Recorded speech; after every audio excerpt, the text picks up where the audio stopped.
Happy Wednesday, everybody. Oh, man. Make this weekend. Oh, I'm sorry. So, it's just a measly 524 days till the 2024 election. The same amount of time it took Joe Biden to read Charlotte's Web as a freshman in college. So welcome back into the spotlight, Iowa, the birthplace of vending machines, sliced bread, and heterosexuals. On Tuesday, Florida Governor Ron DeSantis held his first campaign event in a tour that will also take him to New Hampshire and South Carolina. But I wonder if it was great to be back. It is great to be back, and it's great for me to report that our great American comeback starts by sending Joe Biden back to his basement in Delaware.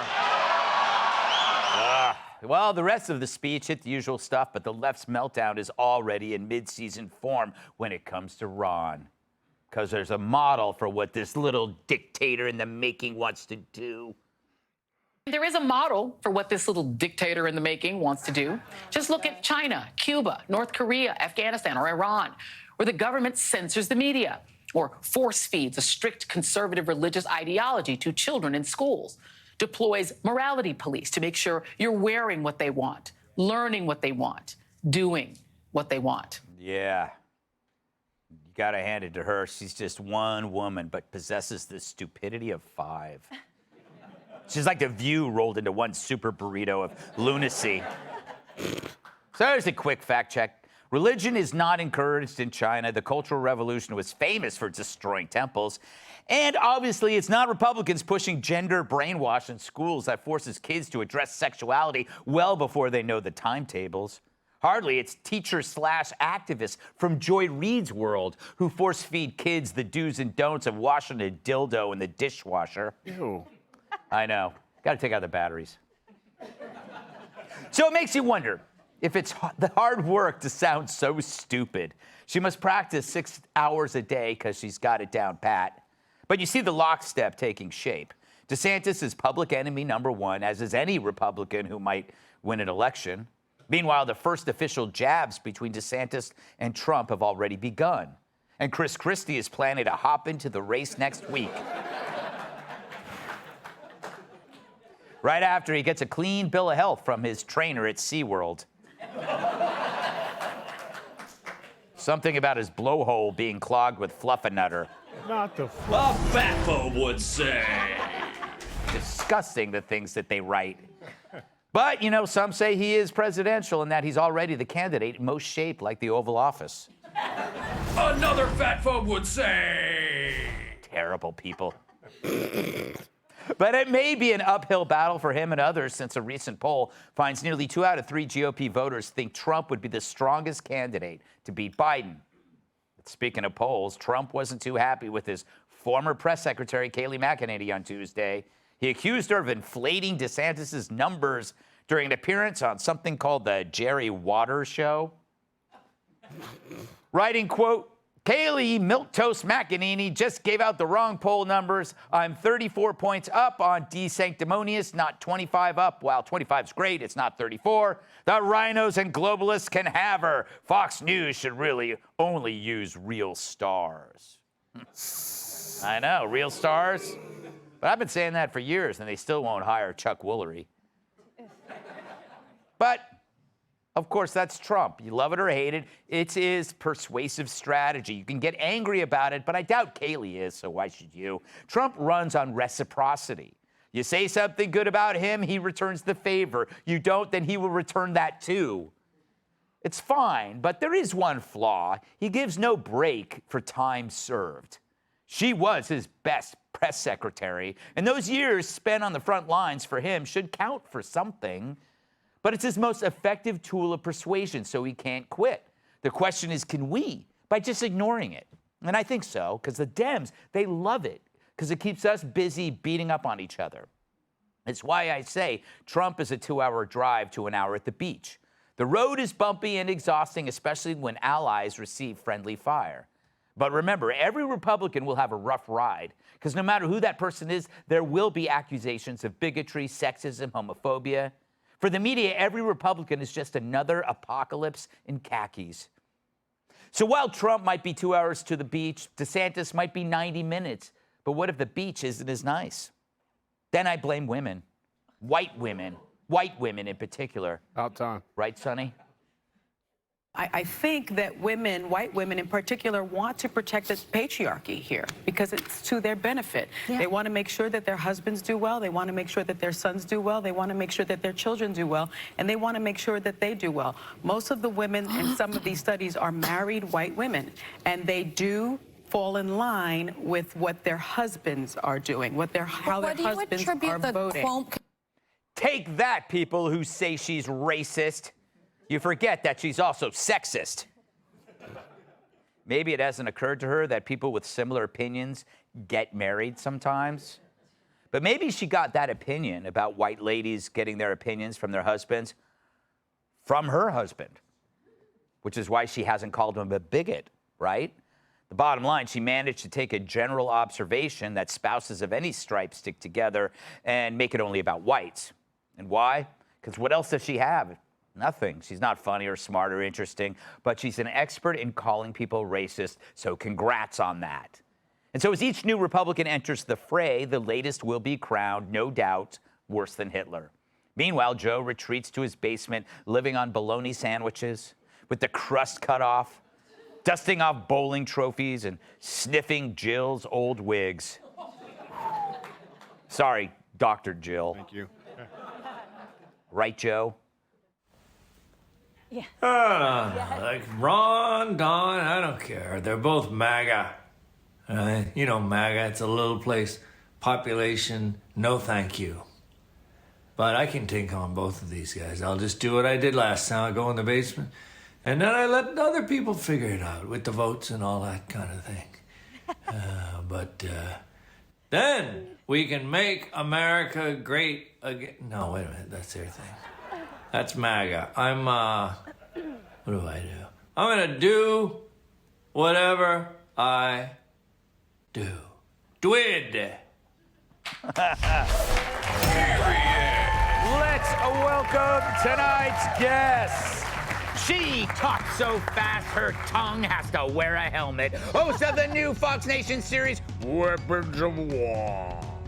Emily Cabano. His IQ is over 120 and his SPF's over 250. That's true. Fox News' whitest contributor, Tom Shalhoub. You could use her left leg to pick a lock. Fox News contributor, Kat Tiff. And finally, when God said, "Let there be light," he asked him to step aside. My massive sidekick in the NWA World Heavyweight Champion, Tyrus.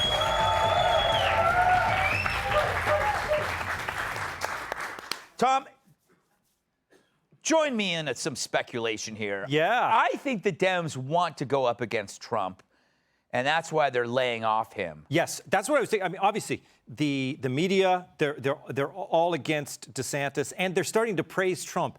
Lincoln Project was just praising Trump and attacking DeSantis. Yes. Oh, my God. Lincoln Project said he was more alpha. Or who's that jerk? Who's the, Yeah, I know, Rick Wilson. They do fear DeSantis. I do think they want to run against Trump, but I think there's another reason. DeSantis is the most popular governor in America, and he's quite MAGA. Trump changed the country, and they don't want to admit that he did. Mm-hmm. The left and the Lincoln Project, the old school Republicans, they don't want to admit that old Republican Party is gone. Right. The voters have moved beyond it. That's why they like DeSantis. He's about the most MAGA guy there is besides Trump. That's why those two guys are at the top of the game. But even the never-Trumpers, who are pure hypocrites, will not do DeSantis either, right? Right. But you know why? I think because they fear him even more than Trump because he's the continuation of MAGA. We have to continue the MAGA movement in this country, and the voters know it. They're never going back to that old Republican. But they think if they can maybe run against Trump and defeat him again, then they can put the whole thing behind them. But DeSantis is the future, and everybody knows that. Another great perspective from a white male. Emily, I get bothered when I see Trump bash people that have worked really hard for him, but then I think that that's just a part of his persuasive mechanism, which is if you do something nice, I give you a treat. If you don't, And it's like she didn't do anything really bad. What's your take on this? Kayleigh deserves only and the utmost respect and kindness and generosity from her current colleagues and from any former colleagues and any former employees. I want to talk for a bit about Sunny Hostin because her absolute ignorant dribble, the fact that it didn't spark any outrage to me is what's most appalling. Do you realize if anyone other than her, if anyone had bashed any other group other than white women, there would have been an uproar, an outrage we heard across the globe. Where are the feminists? Where are the feminists that are rising up and saying, oh, if you are not a married woman, then you do have value? She's essentially saying in this cloak of I am committed to diversity, inclusion, and equity, that one particular group doesn't even hold any value and can't think for themselves. And to me, that just illustrates how that party, if you dare think for yourself, that's exactly why you're shunned. What would she say to Hillary Clinton? Right? Well, to anyone that is a Democrat, that anyone that's a Democrat that's married, that's white. Yeah. And the fact that it was dead silence, that it was crickets from anyone on the misogyny, on the sexism, on the absolute hypocritical nature of everything out of her mouth, to me, that's the worst part. Because Casey DeSantis, remember, had an absolute hit piece out on her by Politico. They said, stay in your lane. Rumor has it that she's getting too involved in her husband's political affairs. So which is it? Is it stay in your lane or is it think for yourself? They can't get it together. It's hard with women drivers. You know what I'm saying? Sexist. Yeah, I tricked you. All right, Kat. Do you agree that your husband Cameron has influenced your voting habits? Or He's influenced some of my habits. yes. Like, I don't eat food in bed anymore. Unless I put a towel down and ask permission. I've agreed to stop using his blow dryer as a personal heater because he has a nice one. It's Italian. Yeah. I have agreed to keep cutlery in the house. Oh, that's good. Well, rather than just using the plastic stuff that they get with your order. Yeah. In terms of voting, no, he hasn't. I still vote the same, and I don't think she even understood the point she was making. She's like, these women, they want their husbands to be happy, and they want their kids to be happy, and they want to be happy. As opposed to black women. Like, yeah, I think everybody wants that. But I just don't see, I would like her to explain to me how it is a, fight against the patriarchy to have voted for an old man who has been in our government 20% of the time we've been a country. Yeah. How is that forward-thinking and progressive? I would like to have that be explained to me rather than just how maybe the other people are bad. No, how is this person, how does that make you this forward-thinking, progressive person? Because for me, I don't want to live under a patriarchy. And for me, that starts with not, wanting to call the government daddy, like a lot of these big government jerks do. There you go. That's so true. Thank you. Progressives actually are pro-patriarchy because they want a government that takes care of you like a big sugar daddy. All right, Tyrus, last word to you. I just found, to hop on Kat's point, the idea that women listen to their husband is just shocking to me. I polled a group of husband buddy of mine, and I asked if any of you have seen this. I even went specifically to the white ones, and they said they had to check with their wives before they answered me. So.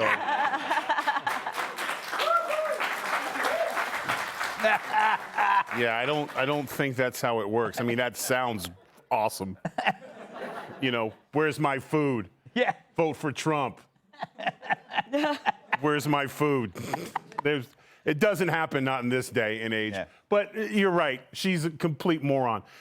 You want your sons to do well. You want your kids to do well. You want your daughters to do well. You want everyone to do well because that's how racists roll. Yes, exactly. With Bayar going, yeah. Okay. No one watches The View. They just turn it on when they're trying to pretend to be sick from going to work. Right, that's true. Put it on something else. Try static. Yeah. Or like the sounds of cows mating would probably be even better. Just because at least that what they're doing. I read a study when they do these social house calls, like people go and check on people. What are they called? Social house checks. Wellness check. Yeah, and they find dead people. They're always watching The View. Counts for at least half of their viewers are actually corpses. True. Yeah, I'll get you the citation for that. Racist corpses. Racist corpses. They used to be white. But they want the corpses to do well. They want the corpses' families to do well. They want the skeletons in their closets to do well. So just go with Moo. All right, before we go, tickets are available for my upcoming book tour. That's exciting. I'll be in Atlanta, Clearwater, Fort Myers, Providence, and Reading, Pennsylvania. That's going to be fun. Go to gutfeld.com for details. Hey, Sean Hannity here. Hey, click here to subscribe to Fox News YouTube page and catch our hottest interviews and most compelling analysis. You will not get it anywhere else.